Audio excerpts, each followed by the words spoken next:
a peaceful riverside at dusk, surrounded by a dense forest. The sky is painted with hues of orange and pink as the sun sets, casting long shadows through the trees. The water is still, reflecting the colors of the sky. The scene feels serene, yet there is a subtle sense of unease, as if something is watching from the woods. A man sits by a quiet river, fishing rod in hand. The forest behind him is thick with towering trees, their shadows growing longer as night approaches. The air becomes still, the usual sounds of nature fading. The man glances over his shoulder, his face tense with the creeping realization that something isn't right. A dense, dark forest at dusk, with the soft rustle of leaves in the background. Suddenly, the snap of a twig echoes through the silence. The man spins around, eyes wide with fear, but the woods appear still. The atmosphere is thick with tension, the forest seeming more sinister with every passing second. The man freezes, his expression shifting from fear to horror as he smells something foul in the air. The stench of copper and rotting flesh fills the scene, making him gag. The surrounding forest becomes darker and more menacing, shadows deepening as if something is lurking within them, watching him. Out of the dark shadows of the forest, a gaunt, skeletal figure steps forward. Its skin is pale and tightly stretched over its bones, eyes glowing with an unnatural red hue. It moves with an eerie grace, towering over the man who stares in terror.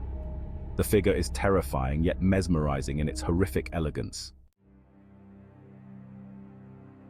The man bolts through the thick forest, branches slapping against his face as he runs in sheer panic. Behind him, the Wendigo pursues him with terrifying speed, its movements unnaturally smooth. The forest seems to close in around him, the darkness almost swallowing him whole as he desperately tries to escape. The man stumbles and falls to the ground, the Wendigo looming over him. Its long skeletal fingers wrap around his arm, cold and unyielding. The man struggles, his face twisted in desperation, as the creature's breath, hot and rancid, surrounds him. The forest fades into the background as the tension builds between the man and the creature. With trembling hands, the man pulls out a flare gun and fires it. The flare explodes in a brilliant burst of red light, illuminating the forest and the Wendigo's horrifying face. The creature recoils, its glowing eyes filled with pain, as the man scrambles to his feet and runs for his life through the blood-red haze of the flare.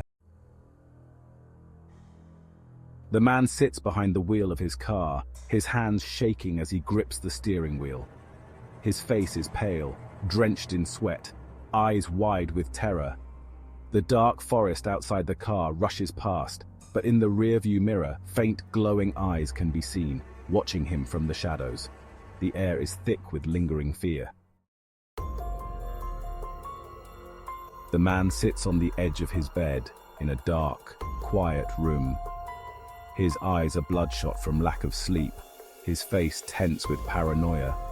Every creak of the house makes him jump. In the dim light of the room, shadowy figures seem to lurk in the corners, though it's uncertain whether they are real or just his imagination. The man sits at a desk, his face illuminated by the cold glow of a computer screen. On the screen he reads about ancient legends of the Wendigo, his expression a mix of fear and disbelief. Behind him the room is dim, creating an atmosphere of isolation as he uncovers more horrifying details.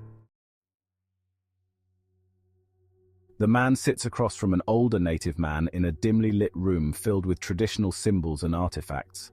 The atmosphere is calm yet sacred, offering a sense of hope and protection. The older man speaks with wisdom, sharing ancient rituals and advice as the man listens, seeking solace after his harrowing encounter.